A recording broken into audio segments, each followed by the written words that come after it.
It seemed like a game, a simple distraction operation, a contest. But dear viewers, as hours and days go by, the game seems less and less fun. Certainly for Moscow, it's almost as unpleasant as a visit to the dentist without anesthesia. Of course, I'm talking about the Ukrainian invasion of Russia. Yes, you heard me right. This is no prank, and it's not because we here have been drinking vodka or anything like that. On February 24th, 2022, Russia invaded Ukraine, and on August 6th, 2024, Ukraine decided to return the visit. That day, Tuesday, August 6th, Ukrainian troops crossed the Russian border and entered the Kursk Oblast.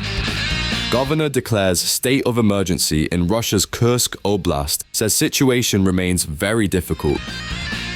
The Russian president has labelled this move a large-scale provocation, while Kyiv remains silent with their usual no comment, which is what they always do whenever they have a military operation underway. They neither confirm nor deny. Now, some of you might be thinking, but Josh, don't you get it? There have already been incursions into Russia by forces fighting in Ukraine. It's true. For months, militias of Russian dissidents supported by Ukrainian military intelligence have been making excursions into Russia, taking villages, and carrying out numerous sabotage operations in the country. However, this time is completely different. This time, it's not an intelligence operation or Russian dissident brigades. No, this time we're talking about the Ukrainian army, the conventional ground forces supported by drones and mobile artillery, launching an offensive on the Russian Kursk Oblast. And as you can see on this map, they are advancing in two directions. It's been a move that has taken everyone completely by surprise, including the Russians themselves, who are now trying to halt the offensive by quickly moving troops and equipment.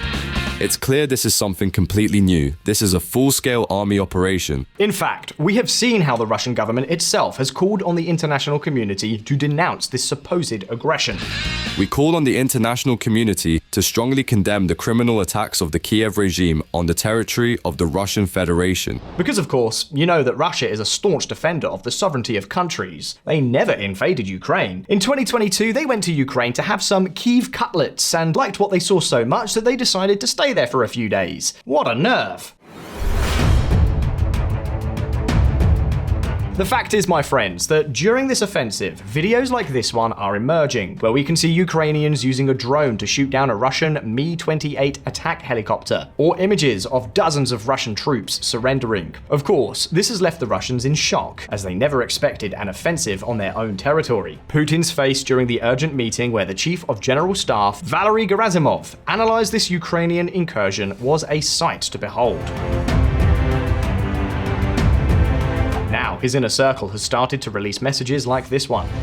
From this moment on, the special military operation must acquire an openly extraterritorial character. This is no longer just an operation to regain our official territories and to punish the Nazis. It is possible and necessary to go to the lands of the still existing Ukraine, in Odessa, in Kharkiv, in Dnipropetrovsk, in Nikolaev, to Kiev and beyond. But what on earth is happening in Ukraine? How far do Zelensky's troops intend to go? What on earth are they doing invading Russia? Well, my friends, let us tell you.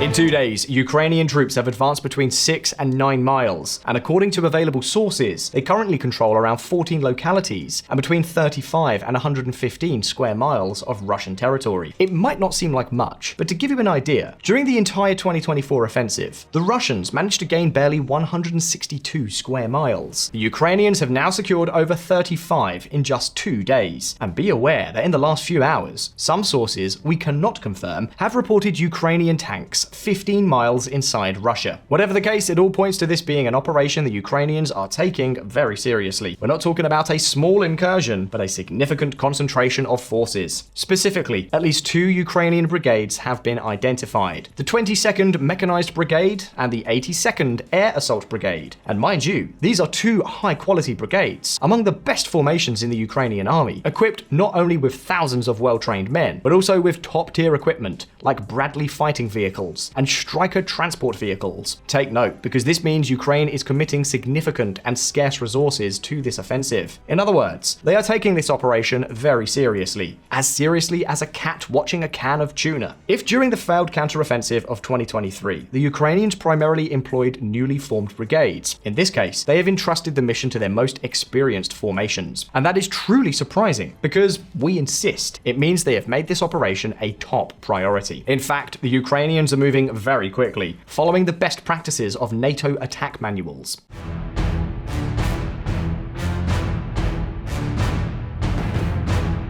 For this, they have deployed a lot of mechanized equipment, making this the first time that foreign armored vehicles have invaded Russia since 1941. Did you want World War II reminiscences, Vladimir? Well, here you go, a big dose. And that's not all. Ukraine has also deployed numerous drones, electronic warfare equipment, mobile artillery, and air defense systems. This last point is noteworthy because it doesn't fit well with the idea of a quick in-and-out operation. It's still early to draw conclusions, but things seem to indicate that the Ukrainians want to establish a stronghold in this territory. In fact, the use of their best reserves, and the deployment of a lot of first-rate equipment is probably what has most unsettled the Russians in recent hours. And it's no wonder, as this is the fastest advance by either side since late 2022. The fact that this is happening inside Russia is crazy, especially when the Russians have been steadily pushing the Ukrainians back along the entire front, in Donetsk, Zaporizhia, and Kharkiv. Wouldn't it make more sense to reinforce those positions instead of venturing into Russia?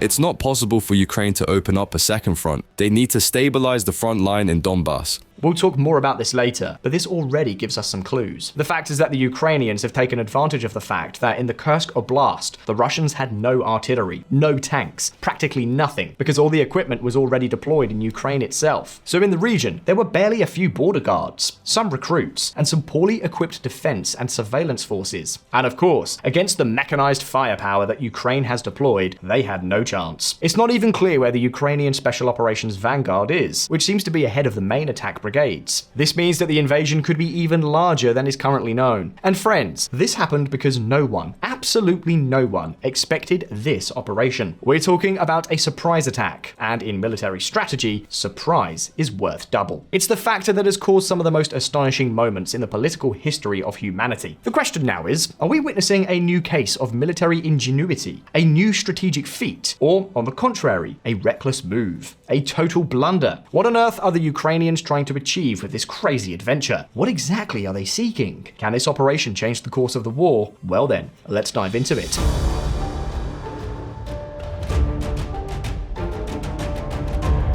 What drives Ukrainians?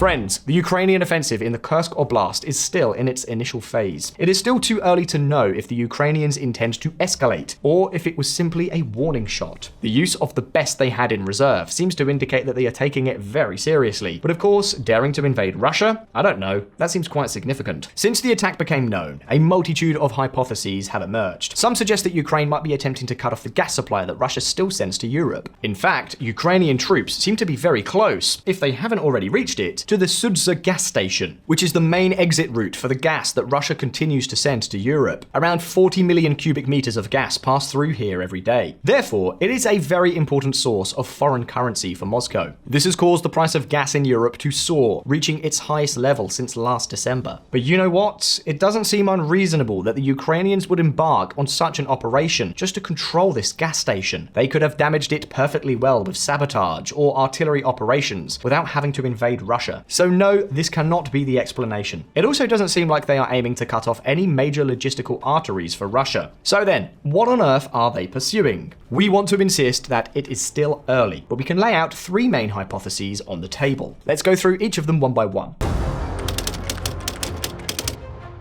First, with this attack, the Ukrainians might be trying to force the Russians to divert forces from the Donetsk front, where they are suffering the most. In this way, they would attempt to reduce the pressure on heavily battered lines and prevent the fall of the strategic towns of Toretsk and Pokrovsk just before the arrival of autumn, which is when offensives begin to slow down due to the onset of rains and winter. Additionally, it would also serve as a kind of warning, forcing the Kremlin to strengthen the defense of the regions bordering Ukraine, which would mean fewer troops and resources available to deploy on the front lines.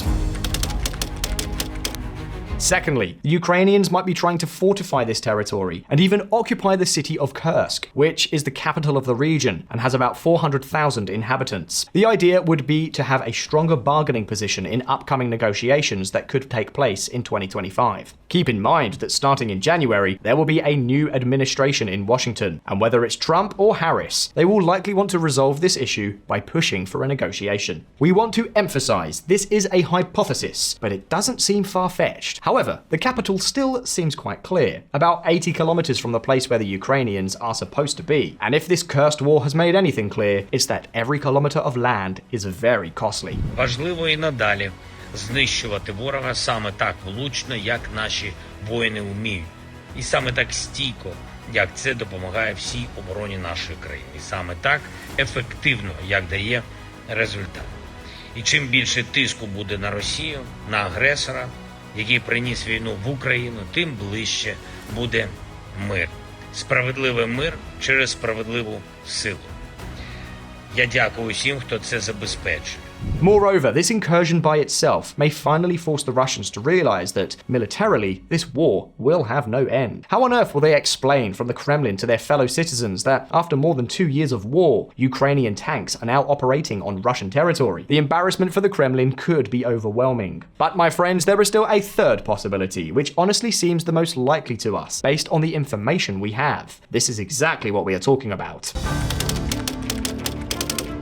Let's be clear. Things have not been going well for Ukraine in recent months. It's not surprising. It was known, as we mentioned here, that 2024 would be difficult. The delay in equipment arrival, the recovery from the failed 2023 counteroffensive, the blockage of aid by the Republicans, the wear and tear after 2 long years of war, the shortage of soldiers. There were more than enough reasons. Ukraine's idea was to use this year to strengthen itself, but of course, it's been tough. Very tough. The Russians have constantly attacked, which has greatly eroded Ukrainian lines. And the problem is that, without news, international attention shifts very quickly. And friends, what can we tell you? If Ukraine needs anything, it's precisely attention and aid. Entering 2025 with such a bad feeling, so much pessimism, and on top of that, with a new administration in Washington following Biden's withdrawal from the electoral race, did not look good at all. So the Ukrainians needed a bold move, both to boost morale at home and to re-inspire their allies, convincing them that victory, or at least resistance, is possible, and to once again dominate the headlines. Can you think of a better way to do this than to invade Russia itself?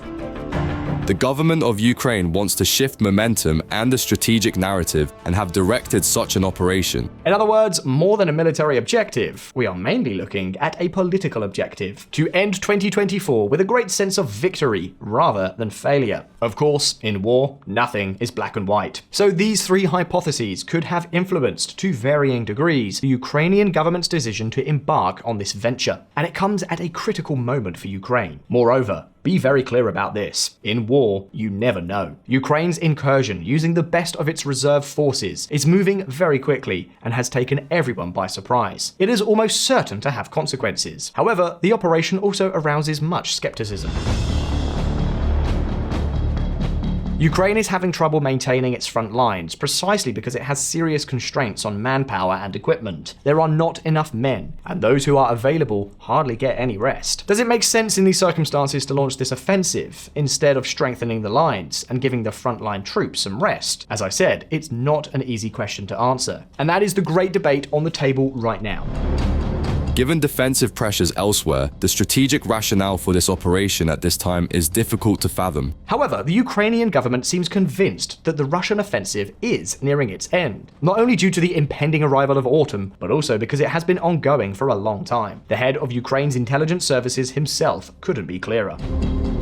10 years of war practice shows that the offensive potential of any side doesn't last more than 2 months. Russian offensive operations are approaching 3 months, so there will be some decline. Furthermore, the F-16s are finally arriving in Ukraine, and they are already in service. It appears that their mission will primarily focus on air defense. In fact, the F-16s shown so far seem to lack specific equipment for air-to-ground attacks, at least for now. But in any case, they are there, and Kyiv trusts that this will help improve one of their major weaknesses, air defense. defense. These planes will be effective in keeping Russian aircraft and helicopters away from the front, shooting down missiles and taking down drones. This can greatly enhance the security of Ukraine's skies and address one of their major vulnerabilities. With all this in mind, they may have designed a plan to try to break the Russian strategy, take a chance, and most importantly, change the narratives. Will they achieve their objectives? Time will tell if this is a brilliant move or a major strategic error. At VisualPolitik, we will be closely monitoring everything that happens and will keep you informed. In the meantime, what do you think about Ukraine's invasion of Russia? Let us know your thoughts in the comments. The debate is on. If you found this video interesting, don't forget to like and subscribe to VisualPolitik if you haven't already. Thank you so much for being on the other side of the screen. I'll see you next time.